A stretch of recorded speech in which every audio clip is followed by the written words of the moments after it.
Hello बच्चों, मैं लखन सैनी स्वागत करता हूं आप सबका कक्षा 12 की गणित विषय की ऑनलाइन कक्षा में। बच्चों, हम पढ़ रहे हैं हमारी पाठ्य पुस्तक की मॉड्यूल संख्या 10 में अध्याय 38 जिसका नाम है गणितीय विवेचन। आज इसके भाग 3 के अंतर्गत बच्चों हम कथनों की वैधता प्रमाणित करना सीखेंगे। आपको हमेशा की तरह अपनी नोटबुक और पेन लेके बैठना है बच्चों। हर एक कॉन्सेप्ट को ध्यान से समझते हुए नोट करना है और बाद में सभी का आपको अच्छे से अभ्यास करना है। आइए शुरू करते हैं आज की कक्षा। देखिए बच्चों, आज की कक्षा में हम कथनों की वैधता की जांच करेंगे, उनको प्रमाणित करना सीखेंगे। अब कथनों की वैधता को प्रमाणित करने का अर्थ ये है कि कोई कथन सत्य है या असत्य है ये बताना। कथनों की वैधता प्रमाणित करने का आशय क्या है बच्चों? इसका अभिप्राय यह है कि हमें ये बताना है कि प्रदत्त कथन सत्य है या असत्य। अब प्रदत्त कथन सत्य है या असत्य, इसका निर्धारण करने के लिए बच्चों हमें उस कथन के अंतर्गत जो संयोजक शब्द दिए गए हैं उन पर विचार करना होगा। आप नोट कीजिए बच्चों, इस अनुच्छेद में हम कथनों की वैधता की चर्चा करेंगे और कथनों की वैधता के जांचने से अभिप्राय यह है कि कथन कब सत्य है और कब असत्य है। इस प्रश्न का उत्तर इस बात पर निर्भर करता है, कथन के वैध अथवा वैध होने या न होने का उत्तर इस बात पर निर्भर करता है बच्चों कि प्रदत्त कथन में और तथा या में से कौन सा संयोजक शब्द काम में लिया गया है, अथवा बच्चों यदि और केवल यदि यदि तो में से किस प्रतिबंध का प्रयोग किया गया है, अथवा प्रत्येक के लिए तथा एक ऐसा अस्तित्व है में से किस परिणाम वाचक वाक्यांश का प्रयोग किया गया है। तो इन शब्दों पर ध्यान दीजिएगा, प्रदत्त कथन में किसका उपयोग हुआ है। अगर हम संयोजक शब्दों की बात करें तो और से वाक्य जोड़े गए हैं, और से जोड़े गए हैं कि या से जोड़े गए हैं, क्योंकि हमें पता है ए और बी का मतलब क्या है। ए एंड बी का मतलब है ए और बी दोनों। जबकि अगर हम बात करें ए और बी की तो या का मतलब है ए या फिर बी, दोनों का होना इसमें आवश्यक नहीं है। तो आपको इन शब्दों पर विचार करना है। प्रदत्त कथन में और लिखा गया है कि या लिखा गया है। प्रदत्त कथन में यदि और केवल यदि लिखा गया है कि यदि तो लिखा गया है। प्रदत्त कथन के अंदर प्रत्येक के लिए लिखा गया है कि एक ऐसा अवयव का अस्तित्व है, एक ऐसे का अस्तित्व है, ये वाला वाक्य, ये वाला वाक्यांश लिखा गया है। तो इन पर आपको गौर करना जरूरी है अगर आपको उस कथन की वैधता जांच करनी है, वैधता प्रमाणित करनी है बच्चों। वैधता प्रमाणित करने का अर्थ क्या है? वैधता जांचने का अर्थ क्या है बच्चों? इसका अर्थ है कथन के विषय में ये बताना कि वो कथन सत्य है या असत्य है। ठीक है, चलिए अब हम कुछ तकनीकों की चर्चा करेंगे इन शब्दों के आधार पर कि कौन सा शब्द दिए जाने पर किस तकनीक से वैधता की जांच की जाती है। लिखिएगा बच्चों, यहाँ हम कथन की वैधता ज्ञात करने के लिए कुछ विशेष तकनीकों अथवा नियमों की चर्चा करेंगे। जैसे कि नियम एक की बात करते हैं बच्चों, और सहित कथन। ऐसे कथन जिनमें और शब्द का प्रयोग हो। और शब्द या एंड जिसको हम इंग्लिश में कहते हैं, एंड का प्रयोग जिनमें हो, उन कथनों की वैधता कैसे जांची जाती है, आइए देखते हैं। यदि P और Q गणितीय कथन हैं, तो यह दर्शाने के लिए कि कथन P और Q सत्य है, हम निम्नलिखित चरणों का अनुसरण करते हैं। P और Q को देखो, अगर आपके पास दो कथन है P और Q, है ना, तो P और Q जो मिश्र कथन बनेगा उसकी सत्यता की जांच के लिए, उसकी वैधता की जांच के लिए हम कौन से चरणों को फॉलो करेंगे। देखिए, सबसे पहले चरण एक में आप देखेंगे कि P सत्य है क्या। फिर चरण 2 में देखेंगे क्यू सत्य है क्या। अगर दोनों सत्य हुए तब ही आप बोलेंगे पी और क्यू वाला कथन सत्य है। ठीक है। नियम 2 क्या है, देखो नियम 2, अथवा सहित कथन। अगर कोई मिश्र कथन ऐसा है जिसमें संयोजक शब्द अथवा का प्रयोग हुआ है, या का प्रयोग हुआ है, या कह दीजिए, या अथवा का प्रयोग हुआ है बच्चों, तो पी या क्यू, P अथवा Q को सत्य दिखाने के लिए हम क्या करते हैं। देखो, स्थिति एक में हम क्या करते हैं, हम ये मानते हैं कि P असत्य है। P को असत्य मान लेते हैं तो P या Q को सत्य दिखाने के लिए फिर Q को अनिवार्य रूप से सत्य दिखाते हैं। स्थिति 2 में अगर आप Q को असत्य मान लेते हो, देखो यहाँ पर Q को असत्य मान लेते हो तो P को अनिवार्यतः सत्य आपको दिखाना पड़ता है। ध्यान दीजिएगा जो बात मैं अब बोल रहा हूं। P और Q ये आपके पास दो कथन है, ये कथन एक है, ये आपके पास कथन एक है P, और ये कथन दो है। कथन दो क्या है? Q। प्रश्न ये है, पहला प्रश्न ये है, वैधता जांच करनी है किसकी? P और Q की। ये भी एक कथन होगा ना, इस कथन की वैधता जांच करनी है तो कैसे करेंगे? P सत्य होना चाहिए, Q भी क्या होना चाहिए? सत्य होना चाहिए, तभी आप बोलेंगे P और Q क्या है? सत्य है। लेकिन अगर प्रश्न ये है, प्रश्न आपके पास ये है P अथवा Q, अब आपके पास जो नया कथन है वो P और Q नहीं है, P अथवा Q है। तो इस कथन की वैधता जांच करने के लिए आप इन दोनों में से P और Q में से कोई भी एक को सत्य दिखा सकते हैं, कोई भी एक सत्य होना चाहिए। P असत्य है तो Q को सत्य होना पड़ेगा, और Q असत्य है तो P को सत्य होना पड़ेगा। दोनों सत्य होंगे तो भी चलेगा बच्चों। क्लियर बात? चलिए आगे। अब देखिए नियम 3 की बात करते हैं। अगर यदि तो सहित वाला कथन है तो इसकी वैधता जांच करने के लिए देखिए आप क्या कर सकते हैं, इसकी वैधता को प्रमाणित करने के लिए, यानी कि यदि P तो Q को सत्य दिखाने के लिए आपके पास दो स्थितियां हैं। स्थिति एक है प्रत्यय विधि। प्रत्यय विधि में हम क्या करते हैं, यह मानते हैं कि P सत्य है और यह दिखा देते हैं कि Q क्या है? अनिवार्यतः सत्य है। देखो यदि P तो Q, यदि P तो Q को सत्य दिखाने के लिए P को सत्य मानने पर Q को सत्य आपको दिखाना पड़ेगा। और स्थिति दो क्या है, जिसको हम प्रतिधनात्मक विधि बोलते हैं, Q को असत्य मानने पर P को भी अनिवार्य रूप से असत्य बच्चों असत्य प्रमाणित करना पड़ेगा। Q असत्य है तो फिर P को भी क्या होना पड़ेगा? असत्य होना पड़ेगा। तब हम उसको बोलेंगे यदि P तो Q क्या है? सत्य है। क्लियर हो गई बात? चलिए अगले अगले नियम की बात करते हैं। नियम 4 क्या है?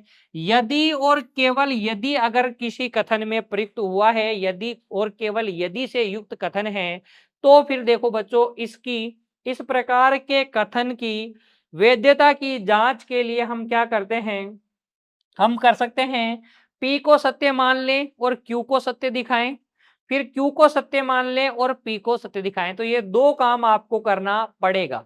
P के सत्य होने पर Q सत्य है, Q के सत्य होने पर P सत्य है, तब हम यदि और केवल यदि से युक्त कथन को भी क्या मानते हैं? फिर सत्य मानते हैं। क्लियर? आगे देखिए फिर अब चर्चा करते हैं बच्चों हमारी पाठ्य पुस्तक की उदाहरण संख्या 9 पर, और उन उदाहरणों की सहायता से हम सीखेंगे कि कैसे कैसे कथनों की वैधता की जांच की जाती है, कैसे प्रश्न हमसे पूछे जाएंगे परीक्षा में और हमें कैसे उनका उत्तर लिखना है। देखिए उदाहरण संख्या 9 में आपसे कहा गया है यदि P और Q दो कथन इस प्रकार हैं कि कथन P तो क्या है? 35 5 का गुणज है, और Q कथन है 35 6 का गुणज है। इन दोनों कथनों को और संयोजक से जोड़कर मिश्र कथन लिखिए और उसकी वैधता की जांच कीजिए। तो सबसे पहले हम मिश्र कथन लिख लेते हैं। यहाँ देखिए इस उदाहरण के हल में हम सबसे पहले लिखेंगे कथन P क्या है? कथन P है 35 5 का गुणज है। कथन Q क्या है? कथन Q है 35 6 का गुणज है बच्चों। हमें मिश्र कथन लिखना है, इन दोनों को जोड़ के मिश्र कथन संयोजक और का प्रयोग करना है। तो मिश्र कथन क्या हो जाएगा? 35 5 और 6 का गुणज है। और अब हमें इस मिश्र कथन की वैधता की जांच करनी है। तो वैधता की जांच करते हैं। वैधता की जांच कैसे करेंगे? और वाले कथन की जांच के लिए बच्चों क्या है, 2 चरण। पहले आपको P को सत्य दिखाना पड़ेगा। स्टेप 2 में आपको Q को सत्य दिखाना पड़ेगा। दोनों सत्य हैं तब P और Q क्या होता है? सत्य होता है। तो यहां देखिए स्टेप 1 चरण 1। सबसे पहले देखो 35 को आप लिख सकते हो 5 गुणा 7। इसका मतलब 35 5 का गुणज है। इसका मतलब P क्या है? सत्य है। P क्या है? सत्य है। फिर देखिए चरण 2। क्या 35 को 6 गुणा K की फॉर्म में लिख सकते हैं क्या? K कोई पूर्णांक है? भाई 6 के पहाड़े में कभी भी 35 आता है क्या? नहीं आता, क्योंकि 35 को 6 गुणा पूर्णांक के रूप में नहीं लिख सकते। इसका मतलब 35 6 का गुणज नहीं है। अच्छा, अगर ये 6 का गुणज नहीं है तो Q क्या है? असत्य है। Q असत्य है। इसलिए इसलिए इसलिए बच्चों मिश्र कथन जो है P और Q असत्य है। असत्य है। तो हमने वैधता की जांच की, P और Q क्या है? असत्य है। अर्थात 35 जो है 5 और 6 का गुणज नहीं है। अर्थात अर्थात कथन, कौन सा कथन? 35 5 और 6 का गुणज है। ये क्या है? असत्य कथन है। असत्य कथन है, ये असत्य है। क्लियर? इस तरीके से आप और वाले मिश्र कथन की वैधता की जांच कर सकते हैं। उसका सत्य असत्यता का परीक्षण आप कर सकते हैं। नोट कर लीजिए इसे। फिर देखिए आगे उदाहरण संख्या 10 की चर्चा कीजिए बच्चों। अब उदाहरण संख्या 10 में आपको कहा गया है यदि P और Q दो कथन इस प्रकार है। P वही 35 5 का गुणज है, Q 35 6 का गुणज है। लेकिन इस बार आपको कहा गया है उदाहरण संख्या 10 में इन दोनों कथनों को अथवा संयोजक से जोड़कर एक मिश्र कथन लिखिए और उसकी वैधता की जांच कीजिए। तो देखिए यहां पर हम क्या करेंगे, इस प्रश्न के हल में सबसे पहले P और Q कथन लिख लेते हैं। P क्या है? 35 5 का, बच्चों 35 क्या है? 5 का गुणज है। किसका? 5 का गुणज है, ये लिखा गया है। Q कथन क्या है? Q क्या है कथन? 35 6 का गुणज है। 35 किसका गुणज है? 6 का गुणज है, ये आपको दिया गया है। मिश्र कथन अथवा संयोजक से लिखना है। मिश्र कथन यहां पर हो जाएगा, मिश्र कथन यहां पर हो जाएगा 35 5 अथवा से जोड़ना है तो 5 अथवा 6 का गुणज है। और अथवा वाले केस में वैधता की जांच के लिए हम क्या कहते हैं? कोई एक सत्य होना चाहिए। तो यहां पर देखिए वैधता की जांच, वैधता की जांच हम कैसे करेंगे? कोई एक को सत्य दिखा देंगे, है ना? वैधता की जांच में कोई एक को सत्य दिखा देंगे। तो क्योंकि 35 बराबर होता है 5 गुणा 7, इसलिए 35 5 का गुणज है। गुणज है बच्चों, 35 5 का क्या है? गुणज है। 5 का गुणज है। और अगर ये बात है तो फिर क्या है? P सत्य है। P सत्य है। और अगर P सत्य है, Q असत्य हो चाहे सत्य हो उससे कोई लेना देना नहीं है। P अथवा Q क्या होगा? सत्य होगा। इसका मतलब P अथवा Q सत्य है। इसका मतलब अगर ये P अथवा Q सत्य है तो 35 5 अथवा 6 का गुणज है ना। ये कथन सत्य कथन है, सत्य कथन है। इस प्रकार से अथवा वाले कथन की वैधता की जांच आप कर सकते हैं। इसे भी नोट कर लीजिए बच्चों, आपको सारे उदाहरणों के हल बाद में बिना देखे खुद से हल करने हैं, खुद से आपको अच्छे से अभ्यास करना है। चलिए आगे बढ़िए और अब विचार कीजिए आपकी पाठ्य पुस्तक की उदाहरण संख्या 11 पर। देखिए इसमें आपसे कहा गया है जांच कीजिए कि निम्नलिखित कथन सत्य है अथवा नहीं है, मतलब ये सत्य है या असत्य है, आपको चेक करना है। कथन आपको दिया गया है यदि x और y पूर्णांक हैं तो x इंटू वाई एक विषम पूर्णांक है। तो ये यदि तो वाला, ये यदि तो सहित क्या है, वाक्य है, यदि तो से युक्त वाक्य है। इसकी वैधता की हमें जांच करनी है बच्चों। तो देखिए हल में सबसे पहले माना कि दिया गया कथन क्या है, आर है। दिया गया कथन क्या है, आर है। आर कथन क्या है बच्चों, देखिए यदि x और y विषम पूर्णांक है तो, यदि x और y विषम पूर्णांक हैं तो x इंटू वाई एक विषम पूर्णांक है, एक विषम पूर्णांक है। यहाँ कथन जो आर है ये मिश्र कथन है। इसके दो घटक हैं, कौन कौन से घटक हैं देखिए लिख देंगे यहाँ। कथन आर निम्न दो कथनों का संयोजन है जो यदि तो से जुड़े हुए हैं। किससे जुड़े हुए हैं, यदि तो से जुड़े हुए हैं। कौन कौन से कथन है, कथन पी क्या है, x और y विषम पूर्णांक हैं, विषम पूर्णांक हैं। और दूसरा कथन इसमें क्या है, x इंटू वाई एक विषम पूर्णांक हैं। अब ध्यान देंगे यदि तो वाले जो वाक्य होते हैं उनकी वैधता जांच करने की दो विधियों की चर्चा अभी हमने की थी। एक तो है प्रत्यय विधि और दूसरी क्या है, प्रतिधनात्मक विधि। इनमें से पहली विधि की मैं चर्चा करता हूं।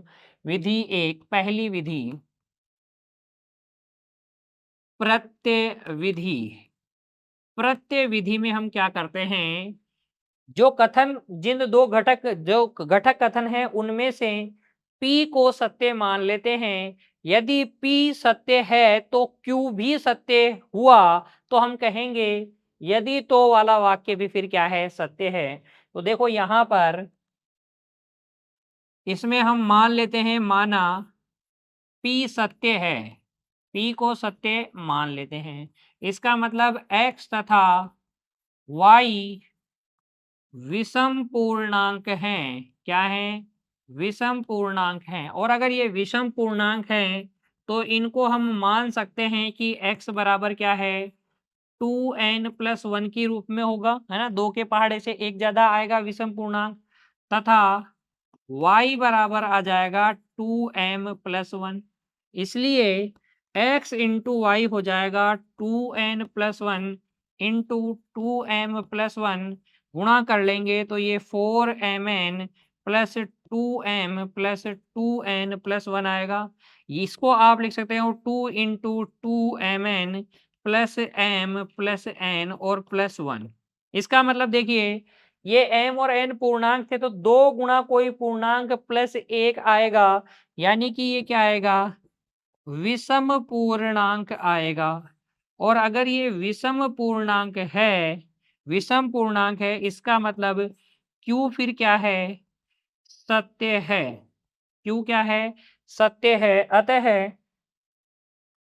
अतः यदि x तथा y विषम पूर्णांक हैं, विषम पूर्णांक हैं तो x इंटू y एक विषम पूर्णांक है, ये भी विषम पूर्णांक है। ये क्या है? सत्य कथन है। ये क्या है? सत्य कथन है बच्चों। फिर देखिए, इसी को मैं प्रतिधनात्मक विधि से भी आपको वैधता की जांच करके बताता हूं। अब दूसरी विधि की चर्चा करते हैं। वो विधि का नाम है प्रतिधनात्मक विधि।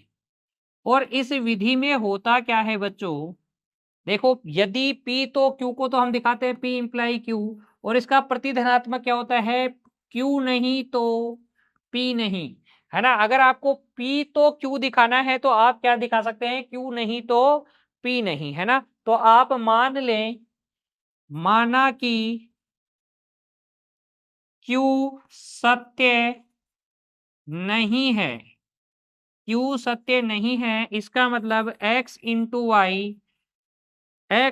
वाई विषम पूर्णांक नहीं है, विषम पूर्णांक नहीं है। और अगर ये विषम पूर्णांक नहीं है तो x और y में से कम एक सम होगा ना। तो सम गुणा विषम या सम गुणा समी क्या होता है? या तो ये दोनों सम है या इनमें से कोई एक क्या है? सम है। तो यहां से हम कह सकते हैं, स्थिति एक हम कह सकते हैं, स्थिति दो स्थितियां बनेगी या तीन स्थिति बना सकते हैं बच्चों। पहली स्थिति, अगर ये विषम पूर्णांक नहीं है तो फिर हम कह सकते हैं x सम है तथा y विषम है। अगर ये स्थिति बनी तो फिर p क्या है? असत्य है। p क्या है? असत्य है। अतः अतः अतः बच्चों, q नहीं इम्प्लाई p नहीं क्या है? सत्य है। और अगर ये सत्य है तो इसका मतलब P तो Q भी क्या है? सत्य है। अर्थात दिया गया कथन क्या है? सत्य है। ये तो स्थिति एक। स्थिति दो में अगर हम बात करें, स्थिति दो ये हो सकती है कि x विषम है तथा y सम है। अगर x विषम हुआ और y सम हुआ तब भी p असत्य है, क्योंकि p में तो क्या है? x और y दोनों विषम है ना। तो एक इनमें से सम हो गया तो p तो असत्य हो गया ना। इसका मतलब p असत्य है, p असत्य है। और अगर p असत्य है बच्चों, p असत्य है तो आप बोलेंगे कि q नहीं इम्प्लाई p नहीं। ठीक है, q नहीं इम्प्लाई p नहीं। अतः p इम्प्लाई q सत्य है, यानी कि दिया गया कथन सत्य है। और स्थिति तीन पर हम अगर विचार करें, तीसरी स्थिति क्या होगी? तीसरी स्थिति होगी x तथा y दोनों बच्चों क्या हो? दोनों सम है। और अगर दोनों सम है तो कथन p भी अभी भी क्या होगा? इस केस में भी कथन p असत्य है, क्योंकि कथन p क्या है? कथन p में हमें बताया गया है x तथा y दोनों विषम है। p असत्य हुआ तो यहां से आप लिख सकते हो कि q नहीं माना था तो p नहीं आया हमारे पास। देखो, हमने यही तो माना था। हमने क्या माना था? q सत्य नहीं है तो q को सत्य नहीं मानने पर p भी सत्य नहीं है, p भी सत्य नहीं है। अर्थात q नहीं इम्प्लाई p नहीं। इसका मतलब p इम्प्लाई q सत्य है। ठीक है, दोनों असत्य होने पर P इम्प्लाई Q क्या होता है? हमेशा सत्य होता है। तो इस तरीके से आप क्या कर सकते हैं? प्रतिधनात्मक विधि से भी इसे प्रूव कर सकते हैं, दर्शा सकते हैं। इस कथन की वैधता की जांच कर सकते हैं। इस तरीके से बच्चों आप उदाहरण संख्या 11 को हल कर सकते हैं। दो विधियां मैंने आपको बताई, उम्मीद करता हूं दोनों विधियां आपको अच्छे से समझ में आ गई है। इनका रिवीजन आप कर लीजिएगा। ठीक है, इनका अच्छे से आप अभ्यास कर लीजिएगा। उसके बाद में देखिए आगे आगे बच्चों हम चर्चा करते हैं विरोधोक्ति द्वारा कथनों की वैधता की जांच करना। कभी कभी क्या होता है, हम इस विधि का भी प्रयोग करते हैं बच्चों। ये विधि क्या है? जैसे कोई कथन आपको दिया गया है, आप उसका विरोध कर दीजिए, यानी उसका निषेधन कर दीजिए। जैसे कि आपको किसी दिन कहा गया कि सिद्ध कीजिए कि √2 एक परिमेय अपरिमेय संख्या है, तो अपरिमेय सिद्ध करना है, तो आप उसको फिर क्या मान लीजिए? वो मान लीजिए कि वो अपरिमेय नहीं है। ऐसी स्थिति में आपके पास कोई ऐसा विरोधाभास आएगा, जो आपकी कल्पना जो आपने की है, जो आपने निषेधन किया था, उसके विरुद्ध होगा। इसलिए फिर किसे सत्य माना जाएगा? जो आपने कल्पना की, जिसको आपने निषेधन किया था, उसका निषेधन यानी कि जो दिया गया कथन है, उसको फिर सत्य माना जाएगा बच्चों। आप लिख सकते हैं, नोट कीजिएगा, विरोधोक्ति द्वारा कथन की वैधता की जाँच कैसे करते हैं, नोट कीजिएगा बच्चों। इस विधि में यदि यह सिद्ध करने के लिए कहा गया कि कोई कथन P सत्य है, तो हम ये मान लेते हैं कि P सत्य नहीं है, अर्थात P नहीं को हम सत्य मान लेते हैं। इस प्रकार हम एक ऐसे निष्कर्ष पर पहुँचते हैं, जो हमारी मान्यता का खंडन करता है। ये मानने को खंडित करता है, P को सत्य नहीं मानने का खंडन करता है। यानी कि P को अगर आपने सत्य नहीं माना तो वो गलत माना। तो फिर क्या मानना पड़ेगा? P को सत्य मानना पड़ेगा। परिणामतः P को सत्य होना चाहिए। आइए एक उदाहरण के माध्यम से इस बात को अच्छे से समझते हैं बच्चों। देखिए, हमारी पाठ्य पुस्तक की उदाहरण संख्या 12 पर विचार करते हैं। इसमें हमसे कहा गया है, विरोधोक्ति द्वारा निम्नलिखित कथनों को सत्यापित कीजिए। निम्नलिखित कथन को सत्यापित कीजिए। कथन आपके पास है, √7 एक अपरिमेय संख्या है, तो √7 को अपरिमेय संख्या आपको सिद्ध करना है। तो देखिए कैसे सिद्ध करेंगे बच्चों। हल में आप लिख लीजिए, विरोधोक्ति द्वारा करना है। तो सबसे पहले माना कि √7 एक अपरिमेय अपरिमेय संख्या नहीं है, अपरिमेय संख्या नहीं है। इसका मतलब फिर ये क्या है? परिमेय संख्या है। अतः अतः √7 एक क्या है? परिमेय संख्या है। और बच्चों अगर ये परिमेय संख्या है, तो फिर आप कह सकते हैं कि √7 को आप P/Q के रूप में लिख सकते हैं, जहाँ जहाँ P तथा Q दोनों क्या हैं? दोनों पूर्णांक है बच्चों। ये क्या है? पूर्णांक है। अब देखिए, यदि P तथा Q में कोई उभयनिष्ठ पूर्णांक है बच्चों, क्या है? कोई उभयनिष्ठ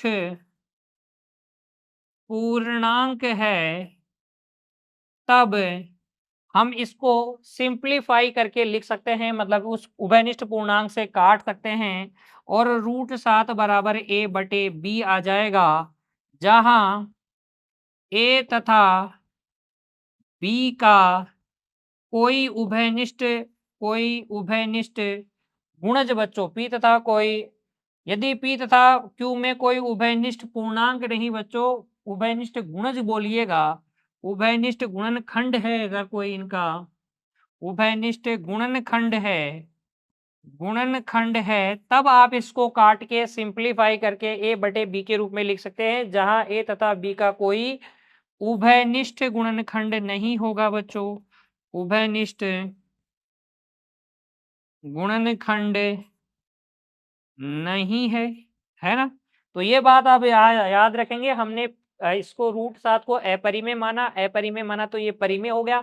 परिमेय हो गया तो आप इसको P/Q के रूप में लिख सकते हैं। P और Q में कोई उभयनिष्ठ गुणनखंड है, तो इसको काट के सिंप्लीफाई करके A/B लिख सकते हैं। अब A और B में कोई भी उभयनिष्ठ गुणनखंड नहीं है बच्चों। फिर आगे देखिए, यहाँ से आप लिख सकते हैं कि A बराबर हो जाएगा B गुणा √7, और दोनों ओर अगर हम वर्ग कर दें, दोनों ओर वर्ग करने पर हमें मिल जाएगा बच्चों A² बराबर B² गुणा 7। इसे कह दीजिए समीकरण संख्या 1। और यहाँ से आप देख सकते हैं कि 7 के पहाड़ा B² बार बोलेंगे तो A² आएगा, यानी कि हम कह सकते हैं यहाँ से 7 जो है A² का गुणज है, A² का गुणनखंड है बच्चों, ये इसका गुणनखंड है, 7 ए स्क्वायर का गुणनखंड है। इसका मतलब 7 एक अभाज्य संख्या है। अगर कोई अभाज्य संख्या ए स्क्वायर का गुणनखंड होती है बच्चों, तो फिर वो ए की भी गुणनखंड होती है। इसे कहते हैं हम अंकगणित की आधारभूत प्रमेय। तो यहां से हम लिख सकते हैं 7 ए का गुणनखंड है बच्चों। ये ए का क्या है? गुणनखंड है। इसे कह दीजिए समीकरण संख्या 2। क्या कह दीजिए? समीकरण संख्या 2। अगर 7 ए का गुणनखंड है तो माना ए बराबर क्या है? 7 गुणा के है, जहां के क्या है बच्चों? कोई पूर्णांक संख्या है। जहां के क्या है? कोई पूर्णांक संख्या है। ए के इस मान को समीकरण 1 में रख दो, तो समीकरण 1 से आपको मिल जाएगा 7 के का स्क्वायर बराबर बी स्क्वायर गुणा 7, और यहां से फिर बी स्क्वायर बराबर मिल जाएगा 7 गुणा के स्क्वायर बच्चों। यहां से आप बोल सकते हो कि 7 जो है बी स्क्वायर का गुणनखंड है। यहां से आप कह सकते हैं 7 बी स्क्वायर का गुणनखंड है। और अगर कोई अभाज्य संख्या बी स्क्वायर का गुणनखंड है, तो फिर बच्चों वो बी का भी गुणनखंड होगी। तो 7 जो है बी का भी गुणनखंड है। इसे कह दीजिए समीकरण संख्या 3। और अगर आप 2 और 3 को देखें, समीकरण 2 व 3 से हम कह सकते हैं 7 ए और बी का उभयनिष्ठ उभयनिष्ठ गुणनखंड है जो जो समीकरण 1 का खंडन करता है। समीकरण 1 में बच्चों आपने क्या कहा था? समीकरण 1 में आपने कहा था, यहां आपने कहा था ए तथा बी का कोई उभयनिष्ठ गुणनखंड नहीं है। इसे आप समीकरण ए कह दीजिए। क्या कह दीजिए? समीकरण ए। तो ये इस समीकरण ए का क्या करता है? खंडन करता है। समीकरण ए का खंडन करता है, यानी कि उस निष्कर्ष का खंडन करता है जो यहाँ अपन ने ए में देखा था। इसका कारण क्या है? इसका कारण है हमारी ये गलत परिकल्पना। हमारी गलत परिकल्पना के कारण ये ऐसा हो रहा है। ए बी का कोई उभयनिष्ठ गुणनखंड नहीं है। यहाँ तो आप उभयनिष्ठ गुणनखंड नहीं है बोल रहे हो, और यहाँ आप बोल रहे हो 7 ए और बी का उभयनिष्ठ गुणनखंड है। तो इसका कारण है हमारी गलत परिकल्पना। अतः हम कहेंगे कि √7 को परिमेय मानना गलत है। तो ये क्या है? √7 अपरिमेय संख्या है बच्चों। इस तरीके से आप सिद्ध कर सकते हो विरोधाभास वाले मेथड से, विरोधात्मक वाली विधि से। बच्चों नोट कर लीजिए इसे। बच्चों नोट कर लीजिए, आपको बिना देखे एक बार फिर से सारे उदाहरणों को हल करना है। अच्छे से हर एक उदाहरण का अभ्यास आपको करना है। इस तरीके से आप हल कर सकते हैं। विरोधात्मक वाली विधि से भी आप वैधता की जांच कर सकते हैं बच्चों। क्लियर हो गई ना? आज की कक्षा में हमने सीखा किसी कथन की वैधता को कैसे प्रमाणित किया जाता है। उम्मीद करता हूं इसमें अब आपको कोई डाउट नहीं है बच्चों। मिलेंगे अगली कक्षा में। तब तक के लिए बच्चों आप पढ़ते रहिए, खुश रहिए, अपने स्वास्थ्य का ध्यान रखिए। धन्यवाद।